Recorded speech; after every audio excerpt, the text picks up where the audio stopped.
आने वाले कुछ ही टाइम के अंदर अमेरिका का राष्ट्रपति बदल जाएगा। मात्र कुछ ही घंटों की देरी है, क्योंकि इसके बाद डोनाल्ड ट्रंप अमेरिका के राष्ट्रपति की शपथ लेने जा रहे हैं और इसी के साथ बहुत ही बड़े बड़े बदलाव भी होने जा रहे हैं। सबसे पहला बड़ा बदलाव जो कहा जा रहा है वो होगा क्वाड में। आप जानते ही होंगे कि डोनाल्ड ट्रंप ने ही क्वाड समूह को एक बार फिर से जीवित किया था और ये एक ऐसा संगठन था जिसे चाइना के अगेंस्ट में खड़ा किया गया था और इसके अंदर भारत, अमेरिका, ऑस्ट्रेलिया और जापान आते हैं। और दोस्तों आपको याद ही होगा और यकीन मानिए, डोनाल्ड ट्रंप के कार्यकाल में सबसे ज्यादा चीन अगर किसी से डरता था तो वो था क्वाड। चाइना की सिट्टी पिट्टी गुम कर दी थी क्वाड समूह ने एकजुट रहकर, लेकिन जैसे ही बाइडेन राष्ट्रपति बनते हैं क्वाड पर धूल चढ़ने लगी। इस पर कोई भी ध्यान नहीं दिया गया और तभी से आप देखिए कि दक्षिणी चीन सागर में चाइना ने क्या ही कोहराम मचा के रखा है। इतना ही नहीं, अब तो इनकी हिम्मत इतनी ज्यादा बढ़ गई है कि ये भारत जैसे देश की नौसेना के कोस्ट गार्ड की शिपों को फॉलो कर रहे हैं, उनका पीछा करते हैं। लेकिन दोस्तों उससे पहले अगर अभी तक आपने इस चैनल को सब्सक्राइब नहीं किया है तो आपसे विनम्र निवेदन है कि आप इस चैनल को सब्सक्राइब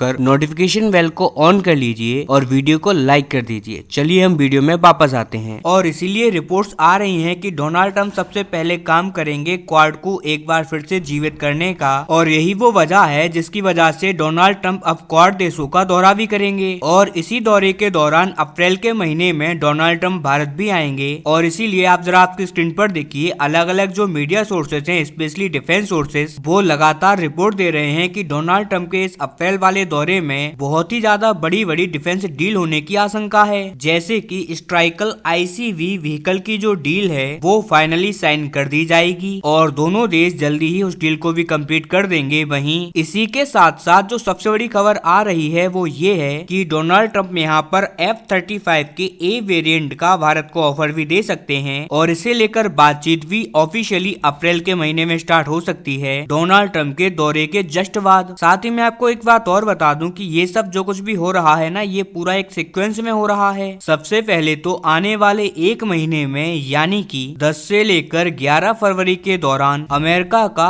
F-35 लड़ाकू विमान भारत में एयर शो में भाग लेने के लिए आ सकता है और उसी के 1.5 महीने के बाद डोनाल्ड ट्रंप भारत को F-35 भी ऑफर कर सकते हैं। यानी कि अमेरिका अगले महीने जो एयर शो होगा उसमें अमेरिका F-35 को लाकर ये परखेगा कि भारतीय नौसेना या फिर भारत की वायुसेना इसके अंदर इंटरेस्टेड है या नहीं है। और अगर वो इंटरेस्टेड हैं और वो इससे खुश होते हैं तो उसी के 1.5 महीने बाद अमेरिका भारत के सामने इसका ऑफर रखेगा। कुल मिलाकर आप देख सकते हैं कि अमेरिका ये सब कुछ एक सीक्वेंस में कर रहा है। पहले तो वो भारत की नब्ज पकड़ेंगे, इसके बाद ही वो ऑफर देंगे। वो ऐसे डायरेक्टली ऑफर नहीं देने वाले, क्योंकि मान लीजिए कि उन्होंने ऑफर तो दे दिया और हमारी वायुसेना को कोई ज्यादा पसंद नहीं आया उनके अकॉर्डिंग, और इससे क्या होगा कि वायुसेना हमारी उस ऑफर को रिजेक्ट कर देगी और इससे होगा क्या कि F-35 को लेकर पूरी दुनिया में एक नेगेटिव छवि बनेगी और कहीं ना कहीं इसके जो F-35 के ग्राहक हैं उनके ऊपर भी असर पड़ेगा। और इसीलिए सबसे पहले तो वो नब्ज तोलेंगे, इसे भारतीय वायुसेना को दिखाएंगे और उसके बाद जब अमेरिकियों को लगा कि जी भारतीयों को ये अच्छा लगा है, उनके हिसाब से है, और अगर इसके ऊपर हम थोड़ा बहुत कस्टमाइजेशन कर दें F-35 के अंदर तो कहीं ना कहीं ये भारत के अकॉर्डिंग बन जाएगा और उसी के अकॉर्डिंग ये भारतीय वायुसेना या नौसेना के लिए ऑफर भी दे पाएंगे। लेकिन अब आप में से भी कई लोगों का सवाल होगा कि भारत के पास तो S-400 है और अमेरिका उन देशों को F-35 नहीं देता जिनके पास रूस का S-400 होता है। तो आप जरा देखिए, ऐसी कोई भी अमेरिका की बाध्यता अब नहीं रही, क्योंकि अमेरिका को ये बात बहुत अच्छी तरीके से पता है कि भारत एक यूनिक कंट्री है जो कि कई दशकों से अमेरिका के प्रीमियम हथियार और रूस के प्रीमियम हथियार साइड बाय साइड इस्तेमाल करता आ रहा है। भारत दोनों सिस्टम को बहुत ही कामयाबी से अलग अलग इस्तेमाल करने में सक्षम हुआ है और ये बहुत ही ज्यादा सक्सेसफुली भारत ने किया है। कभी भी हमने अमेरिका और रूस के हथियारों को, उनके जो सिस्टम है, उन्हें आपस में एक्सचेंज नहीं किया, जिससे कि दोनों की सिक्योरिटी और दोनों के सिस्टम की सीक्रेसी बनी रही। और यही कारण है कि भारत के मामले में ये एक्सेप्शनेबल होगा और हमारी राह में ये कोई रोड़ा नहीं बनने वाला। अगर F-35 भारत को लेना है तो आप मुझे बताइए कि वो डील आखिरकार किस रूप में होनी चाहिए। जैसे कि मुझे लगता है कि F-35 की भले ही हमें थोड़ी सी कीमत ज्यादा देना पड़े, लेकिन डिलीवरी फास्ट होनी चाहिए और जो भारतीय वायुसेना के हिसाब से कस्टमाइजेशन है वो भी उसमें पूरी तरीके से होना चाहिए। आपका इस डील पर क्या मत है? जो भी आपका मत है कमेंट कमेंट करके बताइएगा डिटेल में कमेंट सेक्शन में।